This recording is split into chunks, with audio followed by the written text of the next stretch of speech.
Alright, good day everybody. I'm Mansi Bhardwaj and today we'll be talking about HR metrics.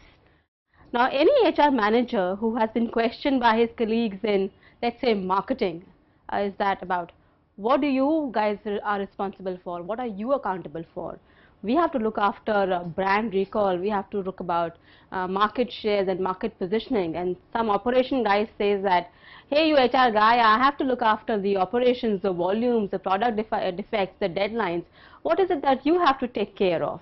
And similarly, there might be somebody in finance who may come up and say, I have to look at the bottom line, the profits, the margins. You guys have it easy in HR. So any HR person who's been through all of this verbal kind of assault knows how relevant HR metrics are in today's organizations. And it is very, very relevant for us to understand this topic and see how we can bring about effective and impactful HR metrics in our workplace so that we can answer the questions of these colleagues and say that yes, we are also accountable for something. We are also measuring something. Just to say that we are looking after the employee morale, we are responsible for something like employee satisfaction, employee motivation may not cut the ice anymore, because these are intangibles which, while important, are soon required to be substantiated by something which is more hardcore like data, facts and metrics. So this brings about to us to the topic which is HR metrics for today. So let's understand what metrics are, and first of all let's begin by knowing what this module is going to be about and what are the sub modules that I have planned for you, which will take us through the entire gamut of HR metrics. The modules are: why do we need HR metrics? Common HR metrics that you would find in workplaces, building the business case for HR metrics, leading impact to HR metrics, and principles of reporting HR metrics. So these are the 5 modules that we have planned today, which I will be going through one by one. So let's begin with the first one, which is why do we need HR metrics? So I did give some background in the beginning itself that we need to also speak the language of business. We also need to showcase that there is some tangible outcomes that HR is also following and in the pursuit of, and for reporting these we need to make the use of HR metrics. So let's understand this more in detail. To appreciate it further, I think we need to first understand the evolution of HR as a function. What is it that we were doing in the past? What is it that we were doing a few years before, and what are we doing now? So when we understand this evolution, we will perhaps appreciate the importance and relevance of HR metrics more. So as this graph indicates, you need not look at each text box which is given on this graph and try and understand it. The whole idea is that there's an evolution in the whole HR function. We are progressing from a certain point to a certain point, and the journey is continuing. If you look at this end of the spectrum, we have something like limit liability and protect downside. And if you look at the other end of the spectrum, we have something like add value and maximize upside. What it basically means is that in the past, HR was more focused on protecting the downside. The downside in financial term means the probability of risk. So we were always controlling the probability of risk in the organization.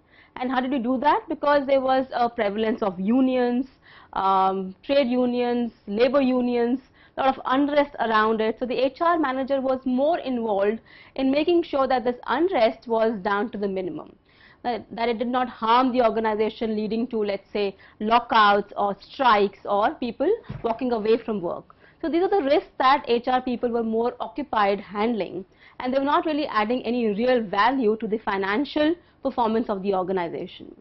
Of course, there was progress, and HR got to do more intellectual, more value-adding activities as it progressed, which are showcased on this graph.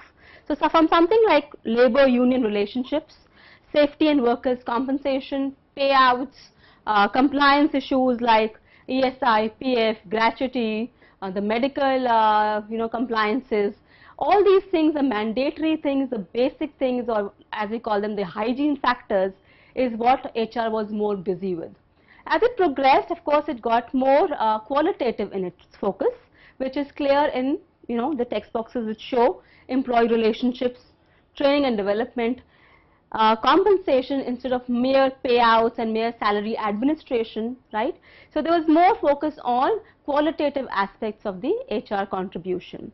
It progressed further and we got into performance management, human resource information system, did employee satisfaction surveys, analyze the results of those and try to work out how the workplace could be made a better place to work in. And then something which was more strategic and more, should I say, gray matter oriented, the organizational design. The design, the structure of the organization, is that facilitating the business implementation, business goals or not? And then something that we've been hearing quite often of late, which is the HR role of a business partner, a business facilitator, something that we covered in the session on the Dave Ulrich's model also, right? So strategic HR planning, culture and image. So the idea is that from a very basic kind of a function in which we were just focusing on controlling risks and ensuring compliances, ensuring that certain basic administrative processes were going on smoothly, the role gradually and progressively changed to something which was more strategic, more qualitative in focus. And now we are doing something which is perhaps as significant as managing the culture, being the strategic partner and trying to maximize the upside. That is, trying to ensure that the potential to gain in the organization is maximized by the use of the human asset or the human capital. Now to do all of this, it's important that these are not just big words that we're using in our lingo that we talk about on breakfast or lunch tables, but it is something which is actually physically happening in our HR functions. For us to ensure this is happening and for us to track it, we need to have certain relevant and strong HR metrics which reflect that all of this is actually happening on the shop floor, and these are not just terms that we are using in some conferences and they end up in some fancy binders which gather dust on the shelves of the HR manager's desks. So HR metrics will help us ensure that all of this is actually a practice on the shop floor. So let's move on and understand further why HR metrics are critical. HR function is responsible for the single most largest expense in an organization, that is the human capital. Yes, operations people take care of the raw materials, the inventories, marketing perhaps takes care of the marketing collaterals in terms of the physical assets that they are managing, but it is the HR function which is taking care of the most important, the most valuable asset in the organization, which is the human capital, the human asset.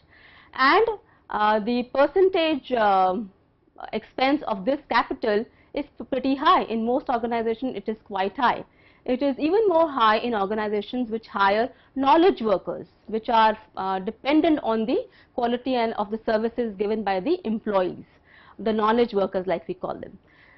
In certain IT companies, certain brands that you all would be familiar with, the employee expenses are as high as 54–55% of the net sales of that organization.